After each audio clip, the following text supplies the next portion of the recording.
अधिवेशन के बारे में मैंने बताया था कि लोकसभा तथा राज्यसभा के अधिवेशन राष्ट्रपति द्वारा बुलाए जाते हैं। किसके द्वारा? राष्ट्रपति द्वारा। दोनों के अधिवेशन राष्ट्रपति द्वारा बुलाए जाते हैं और अधिवेशन में जो है दो बैठकों के बीच में 6 महीने से अधिक अंतर नहीं होना चाहिए। समझ रहे हो ना? 6 महीने के पहले ही बैठक बुलाना आवश्यक होता है। वैसे 3-4 सत्र चलते मैंने बताया था, शीतकालीन सत्र, ग्रीष्मकालीन सत्र, वर्षाकालीन सत्र, बजट सत्र। तो 3 तो चलते ही हैं, 4 नहीं 3 चलते ही हैं। बजट सत्र बजट पास ही कराना पड़ता है। अगला है लोकसभा के अधिकार एवं कर्तव्य। स्पीकर, लोकसभा के अधिकार एवं कर्तव्य। स्पीकर के क्या अधिकार एवं कर्तव्य होते हैं इसके बारे में देखिए। एक ऐसा पदाधिकारी है, स्पीकर या लोकसभा अध्यक्ष एक ऐसा पदाधिकारी है जो अपने कार्य के लिए या अपने अधिकार के लिए किसी की सलाह नहीं लेता है। वो इतना स्वतंत्र होता, स्वयं विवेक से कार्य करता है। एक ऐसा पदाधिकारी है भारत में, और कोई भी ऐसा पदाधिकारी नहीं जो सलाह न लेता हो, चाहे राष्ट्रपति हो, चाहे प्रधानमंत्री हो, चाहे मुख्यमंत्री हो। लेकिन ये एक ऐसा पदाधिकारी होता लोकसभा का अध्यक्ष जो स्वयं निर्णय करता है। आइए, लोकसभा की बैठकों का अध्यक्षता करना। लोकसभा की बैठकों की अध्यक्षता कौन करता है? लोकसभा का अध्यक्ष करता है। और सदन की कार्यवाही का संचालन करना मेन कार्य है इसका। बैठकों की अध्यक्ष पद पर वो आसीन होगा और सदन की कार्यवाही संचालित करेगा। सदन में शांति और व्यवस्था बनाए रखना, अव्यवस्था उत्पन्न करने वाले सदस्यों को कंट्रोल करना, यहाँ तक कि बाहर जाने का आदेश कर सकते, तुम बाहर निकल जाओ। कोई भी सदस्य हुदुम मचा रहा है, वो हल्ला कर रहा है, काम नहीं करने दे रहा है, बैठक की कार्यवाही नहीं चलने दे रहा है, तो उसको बाहर का रास्ता दिखा सकता है। अगर कहने से बाहर नहीं जा रहा तो उसके पास मार्शल होता है, जिसकी सहायता से वो कह के इसको बाहर कर दो, उठा करके मार्शल उसको बाहर कर देगा जबरदस्ती। तो ये लोकसभा अध्यक्ष को अधिकार होता है। और जब 2-4 लोग अव्यवस्था पैदा करेंगे तो बाहर कर सकता है, लेकिन पूरा सदन में व्यवस्था पैदा कर रहा है, वो हल्ला कर रहा है, तब तो सबको बाहर नहीं कर देता है। वो तो क्या करता है? सदन की बैठक स्थगित कर सकता है। तो ऐसा देखते होंगे कि सदन की बैठक स्थगित कर दी 12 बजे तक, 2 बजे तक अध्यक्ष ने सदन की बैठक 2 बजे तक स्थगित कर दिया, 2 बजे फिर बैठेंगे जो है नहीं, इसमें कार्य स्थगित करने का अधिकार होता है। सदन के नेता की सलाह से सदन की कार्यवाही का क्रम निश्चित करना। सदन की कार्यवाही क्या क्रम होगा, पहले कौन काम होगा, उसके बाद क्या काम होगा, इसकी सब कार्यवाही का जो है जो सदन का नेता होता है, और सदन का नेता प्रधानमंत्री होता है, उसकी सलाह से जो है सदन की कार्यवाही वो निश्चित करता है। लोकसभा और राज्यसभा संयुक्त अधिवेशन की अध्यक्षता करता है। ये भी बहुत महत्वपूर्ण प्रश्न है। लोकसभा और राज्यसभा संयुक्त अधिवेशन की अध्यक्षता करना। अधिवेशन तो बुलाएगा राष्ट्रपति, लेकिन दोनों सदनों की अध्यक्षता, लोकसभा सदन की अध्यक्षता तो स्पीकर करता है, और राज्यसभा के अधिवेशन की अध्यक्षता जो है उपराष्ट्रपति करता है या उपसभापति करता है उसमें राज्यसभा में। लेकिन ये दोनों दलों को, दोनों सदनों को इकट्ठा किया जाता है। किसी कार्यवश कब इकट्ठा होते हैं मालूम है? मान लीजिए दोनों सदनों में मतभेद हो जाता है, दोनों सदनों में मतभेद हो जाता है। एक सदन मान लीजिए किसी कानून पास कर दिया, कोई विधेयक है जो लोकसभा में पास हो गया, राज्यसभा में नहीं पास हुआ, तो ऐसी स्थिति में संयुक्त बैठक बुलाई जाती है। उन दोनों सदनों की संयुक्त बैठक बुलाता है, तो राज्यसभा बुलाता है, और उसकी अध्यक्षता कौन करता है? लोकसभा अध्यक्ष करता है, स्पीकर करेगा। तो ये बहुत महत्वपूर्ण प्रश्न आता है कभी कभी जो है कि लोकसभा एवं राज्यसभा के दोनों सदनों की बैठकों की अध्यक्षता कौन करता है? तो लोकसभा अध्यक्ष करता है। धन विधेयक को प्रमाणित करना। कोई विधेयक, धन विधेयक की साधारण विधेयक, 2 प्रकार के विधेयक होते हैं। एक तो धन विधेयक, दूसरा साधारण विधेयक। तो जिसमें धन संबंधी या बजट संबंधी प्राविधान होते उसको धन विधेयक कहते हैं। तो कौन, या खर्च संबंधी है तो कौन सा विधेयक धन विधेयक है कि नहीं, इसके लिए प्रमाण पत्र देना पड़ता है लोकसभा अध्यक्ष को कि हाँ ये धन विधेयक है। अगर प्रमाण पत्र देगा तो उसको धन विधेयक के रूप में पास किया जाएगा। धन विधेयक पास करने का दूसरा तरीका होता है, और साधारण विधेयक पास करने का दूसरा तरीका होता है। मेन तरीका है धन विधेयक जो है केवल लोकसभा में ही प्रस्तुत किया जा सकता है, राज्यसभा में प्रस्तुत नहीं किया जा सकता है। राज्यसभा में साधारण विधेयक दोनों में प्रस्तुत किया सकते हैं, लोकसभा राज्यसभा में, लेकिन धन विधेयक केवल लोकसभा में ही प्रस्तुत कर सकते हैं। तो इसके लिए पहले प्रमाण पत्र लोकसभा अध्यक्ष देगा कि धन विधेयक है कि नहीं। किसी प्रस्ताव पर सदन में पक्ष और विपक्ष में बराबर मत आने की स्थिति में निर्णायक मत देना। मान लीजिए कभी वोटिंग हो गई किसी विधेयक पर, तो उसमें आधे लोग एक तरफ हैं, हमारे 5 सदस्य हैं, 250 बढ़ गए, 250 पक्ष में है, 250 विपक्ष में है, 250 उसके समर्थन में, 250 उसके विपक्ष में है, अर्थात समर्थन नहीं कर रहे हैं। तो वहां पर इसका निर्णायक मत देने का अधिकार होता है, और जिधर वोट दे देगा वो चाहे पास हो जाएगा, चाहे उसका मत निर्णायक होगा, जिधर चला 291 हो जाएंगे तो निर्णायक मत देता है, अर्थात चाहेगा तो पास हो जाएगा, नहीं चाहेगा तो वो नहीं पास होगा। तो निर्णायक मत देने का अधिकार होता है, अन्यथा वो मत नहीं देता है, अन्यथा वो मत नहीं देने, उसकी आवश्यकता नहीं पड़ती उस मत देने की जो है, जबकि वो लोकसभा का अध्यक्ष, लोकसभा का सदस्य होता है, वो लोकसभा का सदस्य भी होता है, अध्यक्ष भी होता है। सदस्यों को सदन में भाषण की अनुमति देना, कौन सदस्य भाषण देगा कौन नहीं देगा, किस क्रम में देना, इसकी अनुमति लोकसभा अध्यक्ष होता है। सदस्यों के विशेषाधिकारों की रक्षा करना, लोकसभा के सदस्यों को या एमपी को अधिकार मिले होते हैं, कुछ उनके विशेषाधिकार होते हैं, तो उनके अधिकारों की रक्षा करना भी लोकसभा का अध्यक्ष का ही कार्य होता है। अगर किसी सदस्य के अधिकारों का हनन हो रहा है तो लोकसभा के सदस्य को जाकर बताता है तो वो कार्यवाही करता है, समझ रहे ना। किसी विषय पर मतदान कराना और परिणाम की घोषणा करना, ये सब भी जो है लोकसभा अध्यक्ष के कार्य हैं। लोकसभा अध्यक्ष को 1,25,000 मासिक वेतन मिलता है, 1,25,000 मासिक में महीने में वेतन दिया जाता है, भत्तों को छोड़ करके जो है। जब किसी विषय पर लोकसभा राजसभा मतभेद हो जाता है तब दोनों सदनों को संयुक्त अधिवेशन बुलाया जाता है, मैंने बता दिया ना। जब किसी विषय पर लोकसभा और राज्यसभा में मतभेद हो जाता है तब दोनों सदनों का संयुक्त अधिवेशन बुलाया जाता है और लोकसभा अध्यक्ष ही इसकी अध्यक्षता करता है। दोनों सदनों के अधिवेशन कौन बुलाता है? संयुक्त। दोनों सदनों की लोकसभा राज्यसभा की संयुक्त अधिवेशन कौन बुलाएगा? राष्ट्रपति बुलाएगा। वह अध्यक्षता कौन करेगा? लोकसभा अध्यक्ष करेगा।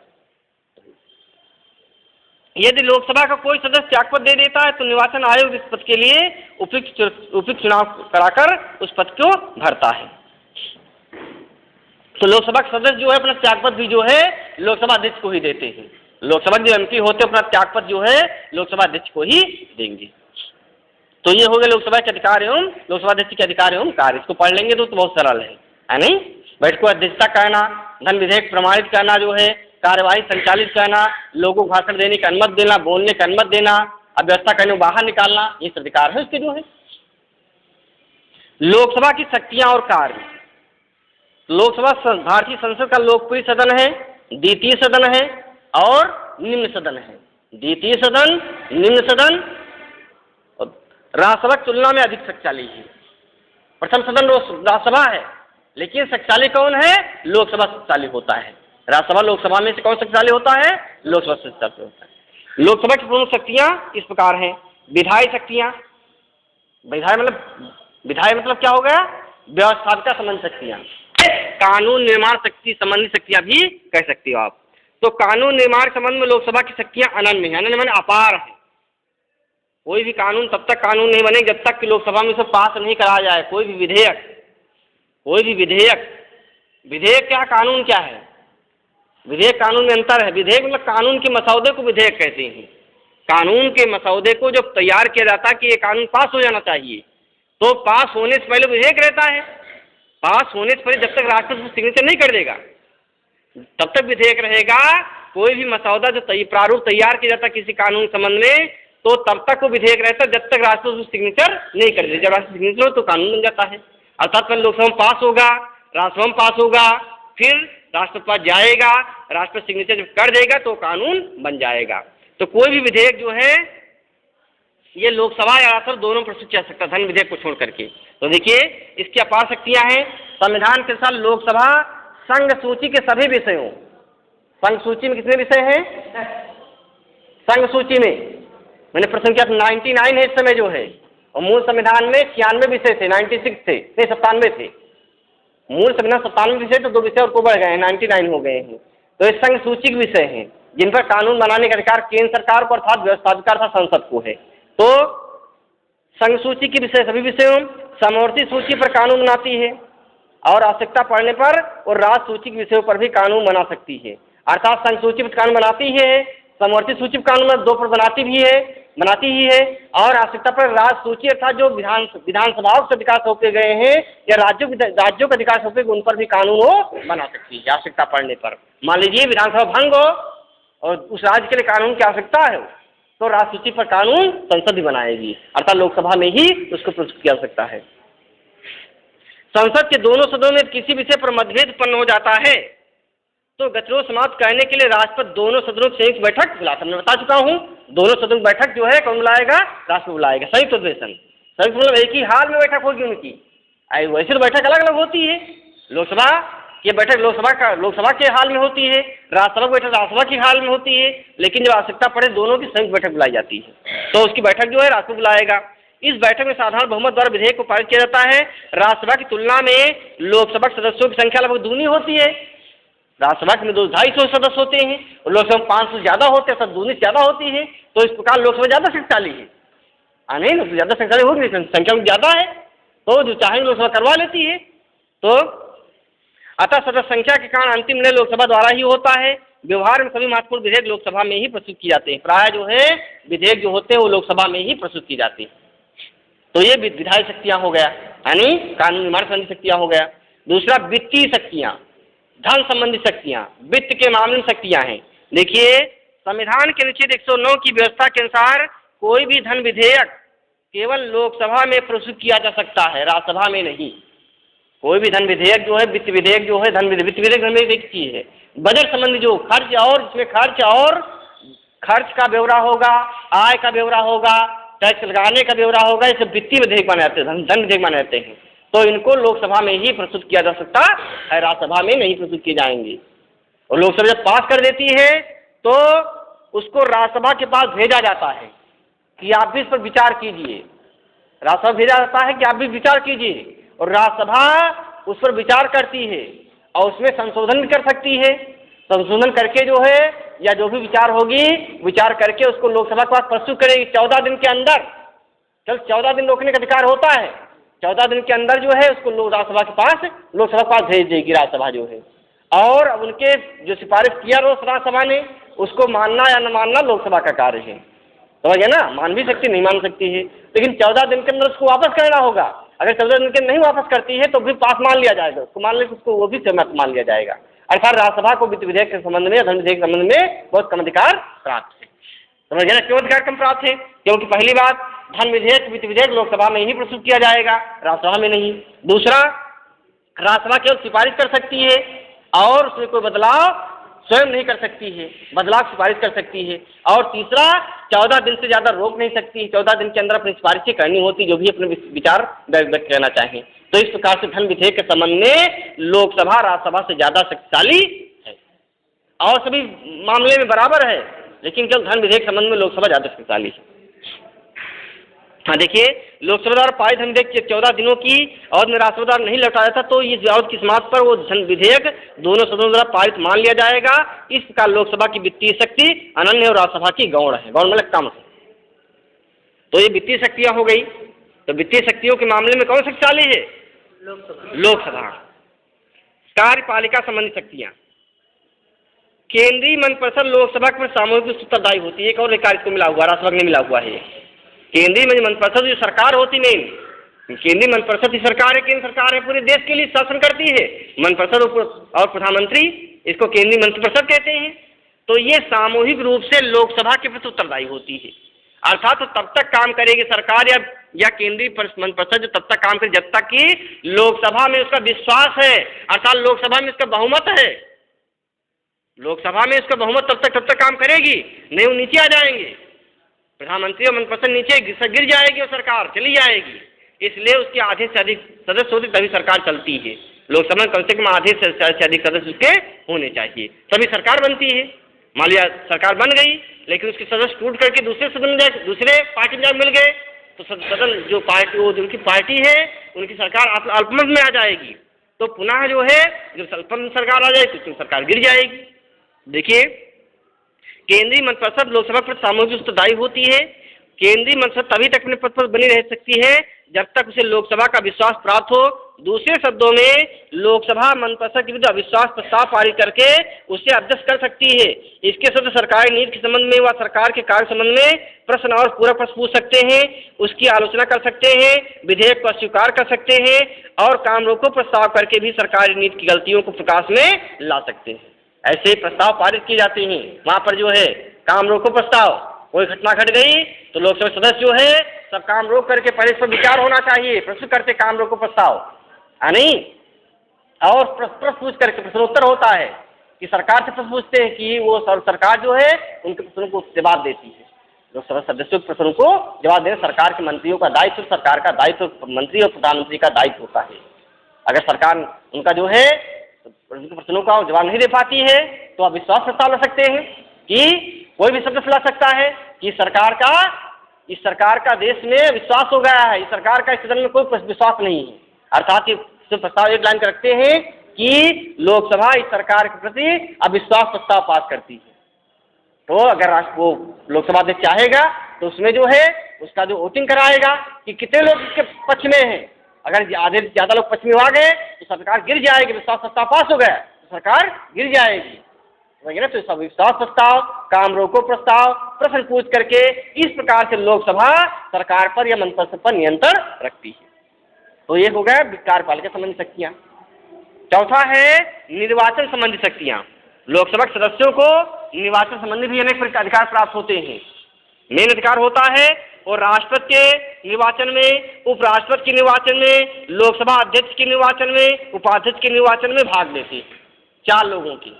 अर्थात राष्ट्रपति के पहला राष्ट्रपति के चुनाव लोकसभा, राज्यसभा और विधानसभा सदस्यों के द्वारा होते हैं और उपराष्ट्रपति चुनाव में भी लोकसभा सदस्य भाग लेते हैं और अपना स्वयं एक अध्यक्ष चुनते हैं, उपाध्यक्ष चुनते हैं, 2 पर्याय स्वयं प्रतिनिधि चुनते हैं। तो 4 पदाधिकारियों के चुनाव में भाग लेते हैं लोकसभा के सदस्य हैं।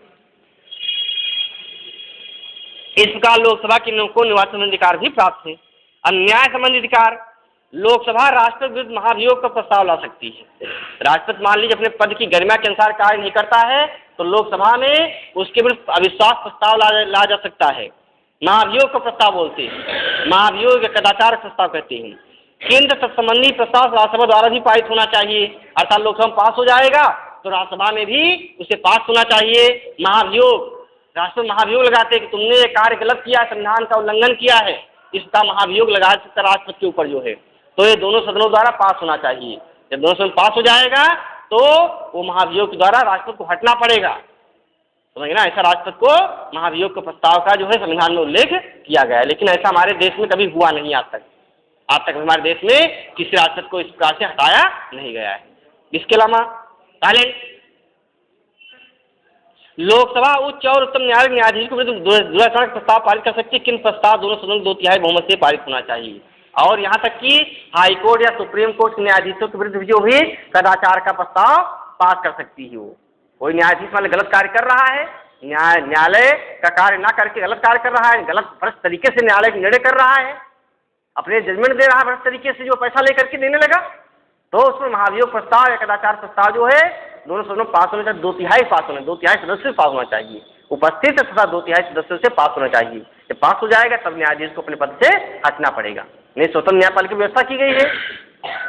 नियुक्ति तो राष्ट्रपति कर सकता है लेकिन हटाने का अधिकार राष्ट्रपति को नहीं होता है। उसको हटाएगा तभी जब लोकसभा राष्ट्रपति में 2/3 सदस्यों से उसको पास किया जाएगा, उसके विरुद्ध कदाचार का आरोप लगाया जाएगा। तो ये अधिकार लोकसभा सदस्यों को होता है। उपराष्ट्रपति को हटाने के लिए राज्यसभा द्वारा प्रस्ताव लोकसभा के अनुमोदन पर आवश्यक होता है। अगर उपराष्ट्रपति कोई गलत कार्य करता है, उसके विरुद्ध महाभियोग लगता है, तो उसको भी लोकसभा में पास करा जाना चाहिए। राष्ट्रपति द्वारा घोषित आपातकालीन घोषणा को एक निश्चित अवधि के लिए के अधिक समय तक लागू रखने के लिए लोकसभा की स्वीकृति आवश्यक है। मान लीजिए देश में आपातकाल पैदा हो जाती है, देश में कोई समस्या पैदा हो जाती है और राष्ट्रपति जो है संकट काल घोषणा कर देता है, तो उस प्रस्ताव संकट काल घोषणा के प्रस्ताव को लोकसभा में जो है 6 महीने के अंदर पास होना जरूरी है, नहीं वो घोषणा रद्द हो जाएगी। तो इस प्रकार लोकसभा न्याय संबंधी कार्य का अधिकार लोकसभा सदस्यों को प्राप्त है। संविधान संशोधन संबंधी अधिकार। संविधान में संशोधन करने का अधिकार लोकसभा और राज्यसभा संसद को होती है। अर्थात दोनों सदनों में पास हो तभी जो है कोई संविधान में संशोधन हो सकता है। देखिए संशोधन प्रक्रिया देख ली क्या है। लोकसभा को संविधान संशोधन करने की शक्ति भी प्राप्त है। संशोधन की दृष्टि से संविधान के अनुच्छेदों को 3 श्रेणियों में व्यक्त किया जा सकता है, क्योंकि हमारे यहाँ जो है एक कठोर और लचीला संविधान बनाया गया है। कठोर और लचीला। कठोर संविधान क्या होता है? जिसमें परिवर्तन आसानी से ना हो सके उसको कठोर कहेंगे, और जिसमें परिवर्तन आसानी से हो सके उसको लचीला कहेंगे। लेकिन हमारे यहाँ कठोर और लचीला दोनों है। हमारे देश के संविधान कठोर और लचीला दोनों है। इसमें संविधान संशोधन के लिए 3 प्रकार के अनुच्छेदों को 3 श्रेणियों में बांटा गया है। प्रथम श्रेणी के वे प्राविधान है जिसमें संविधान संशोधन आसानी से हो सकता है। कुछ श्रेणी की जो है अनुच्छेद ऐसे हैं जिसमें साधारण बहुमत से संशोधन हो सकता है, अर्थात लोकसभा में पारित हो जाए आधे से अधिक सदस्यों से, और राष्ट्रपति में पारित हो जाए, दोनों से पारित हो जाए, राष्ट्र स्वीकृत कर दे, संविधान संशोधन हो जाएगा। ये तो आसान है। दूसरा, कुछ अनुच्छेद ऐसे हैं संविधान में जिनमें संसद के 2/3 सदस्यों से पास होना चाहिए, अर्थात लोकसभा के 2/3 सदस्य पास करें और राष्ट्रसभा के 2/3 सदस्य पास करें और राष्ट्रपति की स्वीकृति मिले तब पास होंगे। तो ये कुछ अनुच्छेद ऐसे हैं। और जो तीसरे कठोर प्रावधान जिसमें किया गया है, संविधान में कुछ अनुच्छेद ऐसे हैं जिनमें बहुत कठिनाई से, बहुत कठोरता से जो है संशोधन हो सकता है। उसके लिए क्या प्रावधान है कि संसद से 2/3 सदस्यों से पास होना चाहिए और राज्यों की विधानसभाओं से कम आधी विधानसभाओं से पास होना चाहिए। और संविधान संशोधन आधे राज्यों के अधिक से विधानसभाओं द्वारा पास, विधानमंडलों द्वारा पास होना चाहिए, तब जाके संशोधन हो पाएगा। तो इसका कठोर व्यवस्था की गई है। जो अच्छे महत्वपूर्ण संशोधन है उसमें तीसरी प्रणाली, मतलब तीसरे अनुच्छेद में रखा, तीसरी श्रेणी में रखा गया उन अनुच्छेदों को जिनको संसद में पहले पास होता है 2/3 सदस्यों से, फिर राज्य विधानसभाओं से पास कराना पड़ता है, तब राष्ट्र स्वीकृत कर देता है, तब जाके वो संशोधन पास होता है, संशोधन पास होता है। हाँ, इस प्रकार लोकसभा राष्ट्रसभा तुलना में एक चलित सदन है। वित्त संबंधी मामलों में इसका पूर्ण अधिकार एवं नियंत्रण है। ये संपूर्ण संघीय शासन तंत्र का नियंत्रक और संचालक हैं। डॉक्टर MC शर्मा ने ठीक ही कहा है कि संसद राज्य का सर्वोच्च अंग है। ये संसद राज्य का सर्वोच्च अंग है तो लोकसभा संसद का सर्वोच्च अंग है। तो कहते हैं संशासन शासित वाले में संसद सर्वोच्च है, तो संसद में कौन सर्वोच्च है? लोकसभा सर्वोच्च है। संशासन शासन वाले में कौन सर्वोच्च होता है? संसद सर्वोच्च होती है। और संसद में कौन सर्वोच्च होता है? लोकसभा सर्वोच्च होती है। व्यवहारता लोकसभा ही संसद, व्यवहारता लोकसभा ही संसद है, कह दिया।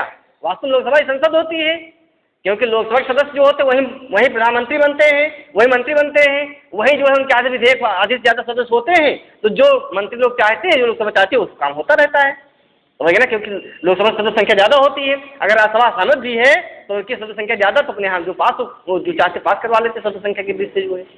तो इस प्रकार से लोकसभा ज़्यादा शक्तिशाली है। तो ये तुम्हारा हो गया, लोकसभा हो गया। अब अगला है राज्यसभा। राज्यसभा जो है संसद का कौन सदन है? उच्च सदन, लेकिन द्वितीय सदन उच्च सदन। हाँ हाँ, राज्यसभा संसद का द्वितीय अथवा उच्च सदन है। इसे लोकसभा की तुलना में कम शक्तियां प्राप्त हैं। इसके सदस्य राज्यों और संघ शासित क्षेत्रों का प्रतिनिधित्व करते हैं, अर्थात इनका चुनाव राज्यों की विधानसभाओं द्वारा होता, विधानसभा सदस्यों द्वारा होता है और संघ शासित क्षेत्रों के द्वारा होता है। इसके अधिकांश सदस्यों का चुनाव जो है राज्य की विधानसभाओं द्वारा होता है और संघ शासित क्षेत्रों द्वारा होता है। रचना में एक संगठन कैसे होता है? संविधान के अनुच्छेद 80(1) के अनुसार राज्यसभा के सदस्यों की अधिकतम संख्या 250 हो सकती है। सदस्य संख्या कितनी हो सकती है? 250 अधिकतम, इससे ज्यादा सदस्य नहीं हो सकते राज्यसभा में। इसमें से 238 सदस्य राज्यों और संघ शासित क्षेत्रों की विधानसभाओं के निर्वाचित सदस्यों द्वारा अप्रत्यक्ष निर्वाचन पद्धति द्वारा एकल संक्रमणी मत द्वारा निर्वाचन किए जाएंगे और 12 सदस्यों जो साहित्य, विज्ञान, कला तथा सामाजिक क्षेत्र में विशेषज्ञ हों वह राष्ट्रपति द्वारा मनोनीत किए जाएंगे। इस संबंध में 2 परिवर्तन किए गए हैं। 2 परिवर्तन क्या किए गए? देखिए, राज्यसभा के उम्मीदवार के लिए यह आवश्यक नहीं है कि वो उस राज्य का निवासी हो जहाँ से चुनाव लड़ रहा हो। ये पहले प्रावधान था कि राज्यसभा सदस्य बनने के लिए जिस क्षेत्र से जहाँ चुनाव लड़ रहा है वहाँ उस राज्य का निवासी होना चाहिए, लेकिन अब प्रावधान ये खत्म कर दिया गया है। दूसरा, राज्यसभा निर्वाचन में गुप्त मतदान के स्थान खुले मतदान की व्यवस्था अब की गई है। पहले गुप्त मतदान होता था, खुले मतदान की व्यवस्था कर दी गई जो है राष्ट्रपति में। राष्ट्रपति सदस्य चुनाव किसके द्वारा होता है? राज्यों की विधानसभाओं के सदस्यों द्वारा होता है। 238 सदस्य की चुनाव जो है राज्यों की विधानसभा के सदस्यों द्वारा होता है। 12 सदस्यों को राष्ट्रपति मनोनीत करता है। किसको मनोनीत करता है? जो साहित्य के क्षेत्र में योग्य होते हैं, विद्वान होते हैं, विज्ञान के क्षेत्र में, कला के क्षेत्र में, सामाजिक कार्य के क्षेत्र में विद्वान होते हैं, अपना समाज में योगदान देते हैं, उनको जो राष्ट्रपति चाहे तो मनोनीत कर सकता है। तो 12 सदस्य मनोनीत हो, बाकी 238 सदस्य जो है लोक विधानसभा के सदस्यों द्वारा चुने जाते हैं। हमारे संविधान में इकाइयों की लोकसभा राज्यसभा में प्रतिनिधित्व जनसंख्या के आधार पर दिया गया है। एक राज्य की जनसंख्या के प्रथम 10 लाख पर 1 और उसके बाद प्रत्येक 20 लाख पर 1 के हिसाब से राज्य की राज्यसभा प्राप्त होता है। राज्यसभा में उत्तर प्रदेश में 31 सदस्य, देश के सर्वाधिक तथा उत्तरांचल में 30 सदस्य चुने जाते। पहले 34 चुने जाते थे, हमारे उत्तर प्रदेश से पहले 34 सदस्य चुने जाते थे, 31 अब जो है 31 उत्तर प्रदेश चुने जाते हैं, 3 जो है उत्तराखंड में चले गए हुए, 3 उत्तराखंड चुनती है, 31 हमारे चुन जाते हैं, समझ गए ना। तो इस प्रकार से 34 सदस्य उत्तर प्रदेश से पहले चुने जाते थे, अब के 21 सदस्य उत्तर प्रदेश से चुने जाते हैं। और लोकसभा में कितने चुने जाते हैं मालूम है? लोकसभा में हमारे उत्तर प्रदेश कितने सदस्य चुने जाते हैं? लोकसभा में हमारे उत्तर प्रदेश से कितने सदस्य चुने जाते हैं? उत्तर प्रदेश से 547 पूरे इंडिया में होते हैं, पूरे इंडिया चुने जाते हैं। हमारे उत्तर प्रदेश से चुने जाते हैं, हमारे उत्तर प्रदेश से पहले 85 चुने जाते थे। कितने? 85। अब 80 उत्तर प्रदेश को मिले हैं और 5 उत्तराखंड में चले गए हैं, अर्थात 80 सदस्यों को उत्तर प्रदेश चुनकर भेजता है, अर्थात उत्तर प्रदेश को 80 क्षेत्रों में बांटा गया है। लोकसभा की दृष्टि से उत्तर प्रदेश को 80 क्षेत्रों में बांटा गया है, हर एक क्षेत्र से एक सदस्य चुन करके जाता है लोकसभा के लिए। और उत्तराखंड को 5 क्षेत्र में बांटा गया है, वहाँ 5 सदस्य चुन कर जाते हैं। पहले उत्तर प्रदेश से एक ही था, उत्तराखंड उत्तर प्रदेश से एक ही था जो है, तो 50 सदस्य यहाँ चुनकर जाते थे जो है, समझ गए ना। तो 50 80 और 31 ज़्यादा चुना। लोकसभा में 80 सदस्य होते हैं उत्तर प्रदेश के और राज्यसभा में 21 सदस्य। उत्तर प्रदेश में वो लोकसभा में 80 सदस्य होते हैं और राज्यसभा में 21 सदस्य होते हैं उत्तर प्रदेश के। हाँ, सदस्यों की योग्यताएं देखिए। पहली, वो भारत का नागरिक होना चाहिए, उसे जो राज्यसभा चुना जाना है, जिसको चुना जाना है उसको राज्यसभा उसको भारत का नागरिक होना चाहिए। दूसरा, आयु कितने साल? 30 साल। लोकसभा के सदस्य के लिए कितने साल है? 25 साल। लोकसभा के सदस्य के लिए 25 साल होना चाहिए और राज्यसभा के लिए 30 साल, ज़्यादा अनुभवी होना चाहिए उसको, यानी दूसरा।